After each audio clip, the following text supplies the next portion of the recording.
It is so good to see so many poetry lovers all in one place. You have no idea how exciting that is for us. We'd like to welcome you on behalf of Albany State University and welcome you to come back tomorrow as well as the Poetry Festival continues. Our theme this year is Transcendence, and we have with us Imamu Amiri Baraka and Pearl Cleage, and we are so delighted to have them with us this evening. And I think it's going to be a rare treat for all of us. I don't do the introductions. We have a young man and a young lady who are on their way to the front, I believe, who will give the occasion and give the introduction. So we will begin. These are Albany State University students, and they are English majors. Good evening. An accomplished playwright, journalist, poet, and novelist, Pearl Cleage probes issues of race, sex, and love in a growing body of literary work while revealing poignant truths about brave Black women. An Atlanta-based writer, her works include novels, plays, books of essays, books of poetry, and 10 years' worth of newspaper columns.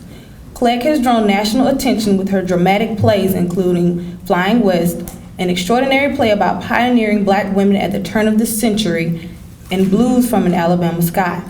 Her first novel, What Looks Like Crazy on an Ordinary Day, was an Oprah Book Club selection, a New York Times bestseller, and a BCALA Literary Award winner. Her novel, Some Things I Thought I'd Never Do, was a Good Morning America pick, and Baby Brothers Blues was the first selection of the Essence Magazine Book Club. She is also the author of I Wish I Had a Red Dress, Mad at Miles, Deals with the Devil, and her latest, Just Want to Testify. Chicago's Eclipse Theater Company chose Cleage as its featured playwright for 2007, presenting her works exclusively for its entire season. She was also honored by Oprah Winfrey as part of her Legends Weekend as an African-American woman of distinction, and her poem We Speak Your Names was a celebration centerpiece. Cleage is the playwright in residence at the Alliance Theater in Atlanta. Her one-act play titled A Song for Coretta premiered in 2006. Pearl Cleage frequently collaborates with her husband, Zeron W. Burnett Jr., with whom she wrote a performance piece, The Love Project, commissioned by San Francisco's Cultural Odyssey. We are proud to have it part of our Many Voices reading for the 7th Annual Albany State Poetry Festival, Pearl Cleage. I thank all of you for being here. It's wonderful to be in a place where people gather all day long to talk about writing and to talk with writers, and we're grateful for it. I also want to say that it's a great pleasure to be doing a program with my brother, whose work has influenced my work and has been a part of my life ever since I defined myself as a writer. I have loved work he's done. I've argued with him about work that he's done, and it's wonderful for me to be here reading with him at Albany State. So thank you all so much for inviting me and for having us. I want to do two kind of pieces that complement each other. One is actually about some brothers, and one is actually for some sisters. So I'm going to start with the brothers. Summer is coming. The laughter in the street gets louder. Summer is coming. And my brothers clap their hands and slap their hands in front of the pool room, cool room, fool room. Summer is coming. Hours filled with sideways walking and dreams of naked, perfect women. The laughter is a constant shout. Heads thrown back and teeth grinning in startled white evenness from the face that always watches, but summer is coming. Hot enough to make you shine, hot enough to heat the wine, down inside the plain brown bag, passing like a hoodoo charm from hand to hand to hand. Summer is coming. And my brothers whistle and sway and say, hey, baby, as we pass by, pretending we don't see them on this very same corner at this very same time every single day. But hey, summer is coming. And my brothers clap their hands. Brother Carlton, Brother James, Brother Harold 4X. They are selling Muhammad Speaks and talking about the Honorable Elijah Muhammad, disciple of the former silk salesman from Detroit and current self-appointed savior of the race. Brother Carlton, short, big shoulders, sold suits and shirts from the trunk of his aging black Buick. Outlet stuff, he would say, explaining that he bought low and sold high, with all profits going toward furthering the work of the Honorable Elijah M. Brother James was younger and sweeter. He was willing and able to talk about other things while you fished around in the bottom of your purse looking for a quarter, usually things he had seen on television or heard on the radio.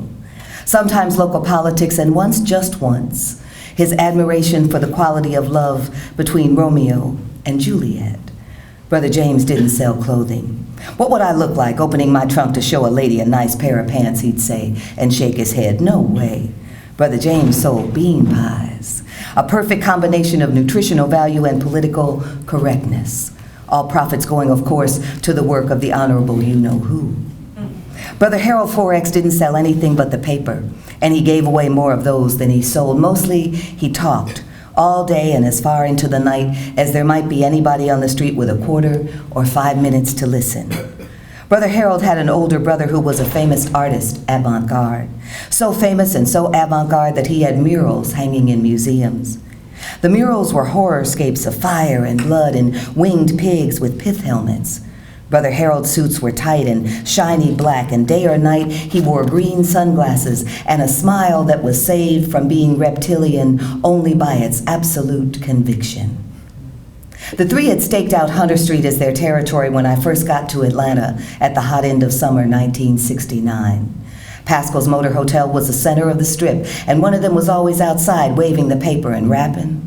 Sister Pearl, they would say, and if it was Brother Carlton, he might say, "You're looking lovely today, Sister Pearl." Brother James wouldn't say anything. He'd nod and grin and shake his head at Carlton. I don't know why hearing about Marvin's death made me think of the brothers Carlton, James, and Harold 4X.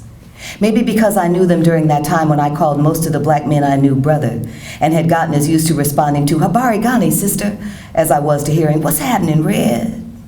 Maybe it was because Marvin's awesome determination to self-destruct was such an insistent, contrapuntal whine to the brothers' equally awesome determination to survive.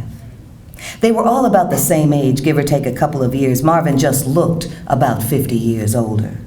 Teeth rotted or knocked out, vomit stains crusted on his jacket, pee on the front of his usually half-open pants. Marvin stank and staggered and spit when he talked. He lurched up and down Hunter Street more regularly than the buses, drunk and begging money with which to get drunker.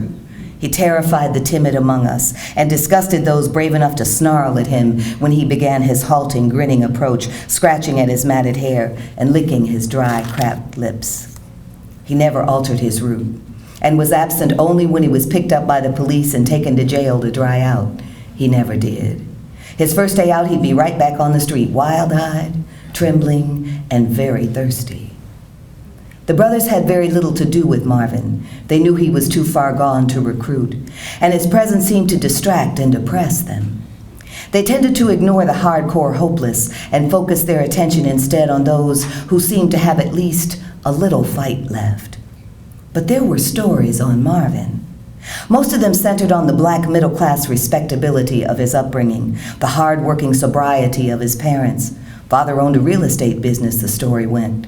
Marvin, the college-educated son, was to take over the helm and continue on as the flesh of the black entrepreneurial dream.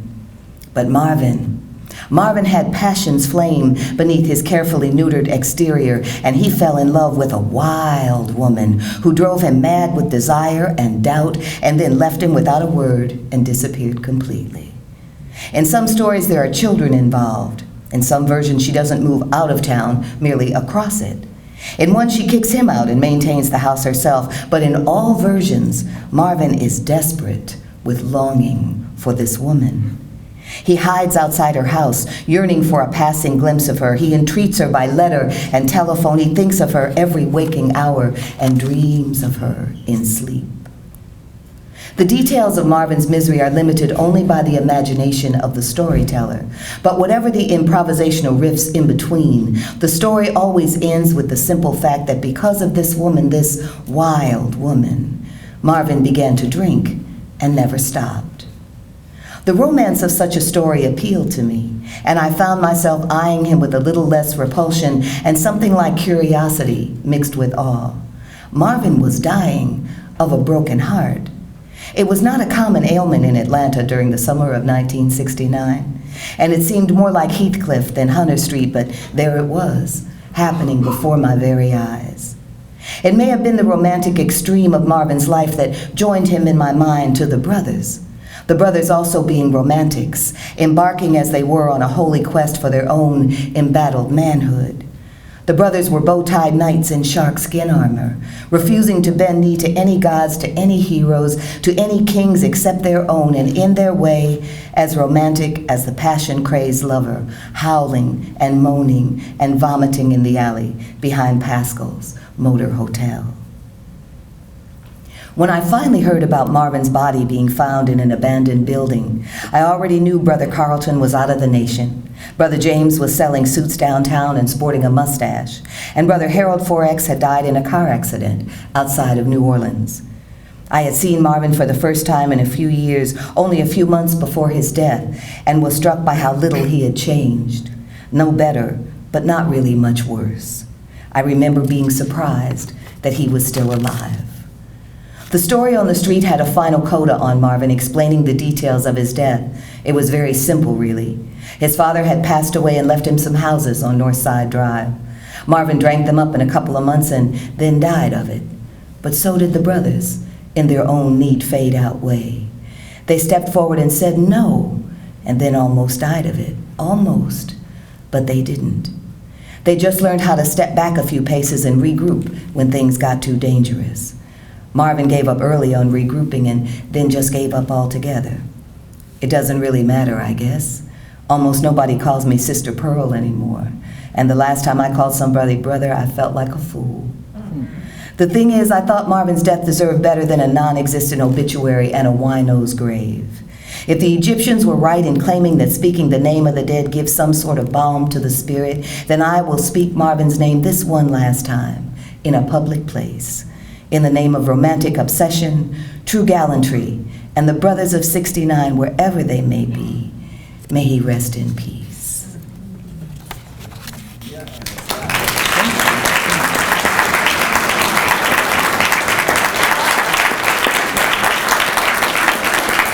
Thank you. Well, that was one for the brothers. Now I got one for the sisters. 9 Februaries ago, I received an invitation from Oprah Winfrey to write a piece for what she was calling her Legends Weekend. The occasion had taken shape in her mind almost a year before, beginning life as a small luncheon and evolving into a 3-day event honoring 24 legendary African American women whose lives and careers are what people mean when they use the term role model. She was also inviting 42 other women who she was calling the Youngins and who would share with her this unique opportunity to celebrate this amazing group. To my surprise and delight, not only had I been included among the Youngins, I was now being asked to write a piece that would express our collective thank you to our symbolic foremothers. I said I would be honored. So she sent me the names of the legends and the Youngins and left me to my own devices. Looking at the list, I immediately realized I didn't need to collect biographical information about these women. You could wake me up from a sound sleep in the middle of the night and I could tell you not only who they are, but who they are to me. Oprah's list of honorees mirrored my own personal most admired list, from Maya Angelou to Nancy Wilson, and just reading their names stirred up a lifetime's worth of memories. I had danced to their music, been inspired by their courage, envied the artful arrangement of their words on paper, and torn their pictures out of magazines to post where I could see them, bold and beautiful, as they redefined style and substance and sisterhood. So I did what I always do. I started making notes. Enlisting my husband Zarin's assistance, I allowed the memories to come tumbling out in no particular order. By the time we returned home to Atlanta after a 2-week road trip, we don't like to fly. We had more than enough material, and I had enough sense to know that the piece was evolving into something more than a poem. It was becoming the sisterhood ritual that we needed. I wrote it in one long whoosh and sent it overnight mail to Ms. Oprah, who liked it as much as I did. My part was done. All I had to do now was find a ball gown I wouldn't trip over, pick up our train tickets to Santa Barbara, and get back to work on my novel. A month went by, and then suddenly it was time to go to California. The weekend, which was now officially known as A Bridge to Now, a celebration of remarkable women in remarkable times, began with a luncheon at Oprah's home, to which only the legends and young'uns were invited. No dates, no spouses, no anxious publicists or protective mamas. It was just us. And somehow, in the absence of other people, we became a room full of free women, celebrating each other and ourselves and our sisterhood. The poem was read for the first time at that luncheon. That's where it came to life, in a small gazebo where we gathered to sing our praise song. And all around us were our legendary sisters in the flesh, weeping and laughing and hugging each other in recognition of how amazing they truly are.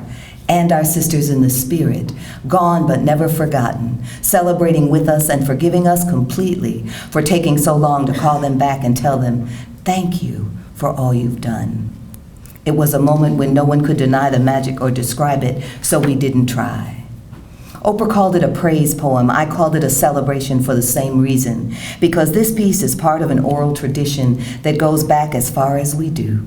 A tradition that grows out of an understanding that some things must be spoken out loud to get to where the magic is. This poem is like that.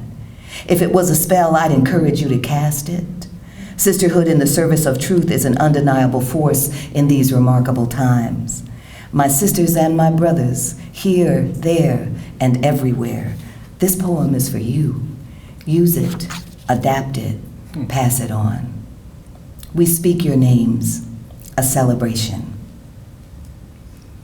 Because we are free women, born of free women who are born of free women, back as far as time begins, we celebrate your freedom. Because we are wise women, born of wise women who are born of wise women, we celebrate your wisdom. Because we are strong women, born of strong women who are born of strong women, we celebrate your strength. Because we are magical women, born of magical women who are born of magical women, we celebrate your magic. My sisters, we are gathered here to speak your names. We are here because we are your daughters, as surely as if you had conceived us, nurtured us, carried us in your wombs, and then sent us out into the world to make our mark and see what we see and be what we be, but better, truer, deeper, because of the shining example of your own incandescent lives. We are here to speak your names because we have enough sense to know that we did not spring full-blown from the forehead of Zeus or arrive on the scene like Topsy, our sister once removed, who somehow just growed. We know that we are walking in footprints made deep by the confident strides of women who parted the air before them like the forces of nature that you are. We are here to speak your names because you taught us that the search is always for the truth, and that when people show us who they are, we should believe them. We are here because you taught us that sister speak can continue to be our native tongue, no matter how many languages we learn as we move about as citizens of the world and of the ever-evolving universe. We are here to speak your names because of the way you made for us, because of the prayers you prayed for us. We are the ones you conjured up, hoping we would have strength enough and discipline enough and talent enough and nerve enough to step into the light when it turned in our direction and just smile a while. We are the ones you hoped would make you proud, because all of our hard work makes all of yours part of something better, truer, deeper, something that lights the way ahead like a lamp unto our feet, as steady as the unforgettable beat of our collective heart. We speak your names. We speak your names. You could not have known how closely we watched your every move, how we hung on your every word, how eagerly we ran to sit cross-legged in front of the television whenever you were on Ed Sullivan or 60 Minutes or Soul Train. How patiently we saved our money to buy that record or that theater ticket or that museum membership or that magazine subscription that would allow us to see you doing what nobody else had ever done before, in just that way, on every front, all at the same time. We were so proud of you, it made us walk taller, smile wider, dream bigger. You could not have been in each of our little black girl bedrooms, watching us hold that make-pretend microphone as we lip-synced your latest hit when dinner was ready downstairs, or curled up under the covers with your new book when we had math homework to do, or prayed for your safety when our parents told us you were somewhere fighting for our freedom, and it was dangerous work. It is always dangerous work, but the trade-off is unacceptable. From you, we learned that freedom is non-negotiable. You could not have known that your collective example of the limitless possibilities that were open to us is what allowed us to look our mothers in the eye and say, Mama, I want to be a singer. Mama, I want to be an actress. Mama, I want to be a dancer or a sculptor or a lawyer or a leader or a world-changing force for good loose in the world and whirling, whirling. And even when she rolled her eyes and shook her head and pronounced us more our father's child than we had ever been hers, she knew you had planted those ideas in our heads. And she thanked you for letting us see that we could be part of something better, truer, deeper. So we speak your names. We speak your names. Because we are sensual women, born of sensual women, who are born of sensual women, we celebrate your passion. You taught us that the mysteries of true love are sometimes harder to unravel than all the others we attempt to understand. But that when we are lucky enough to find that thread, the rewards are worth everything. Because the time to have enough of love is never.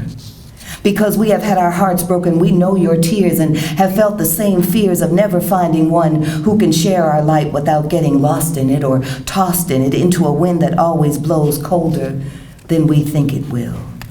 We celebrate your willingness to continue to search for love and find it and lose it and find it and lose it again until we finally found it for real and learned to hold on tight by not holding on at all. From you, we learned that love, like beauty, comes in many forms. You showed us what love looks like when it's perfect and when it isn't. You let us watch you looking, reaching, yearning, always moving toward the light of something better. Truer, deeper. We speak your names. We speak your names. And you made it look so easy. You changed the world around you with such fierce determination, effortless style, and unshakable grace that we never suspected how hard it was to be out there in the real world, where sisterhood sometimes seems like an abstract idea and not the living, breathing thing we know and need and want it to be. We have sometimes shivered at the edges of a very cold place, where people do not always see our beauty or understand the rhythm of our song. At those moments, we whisper your names as a talisman and a touchstone, so we will not forget who and what and why we are here.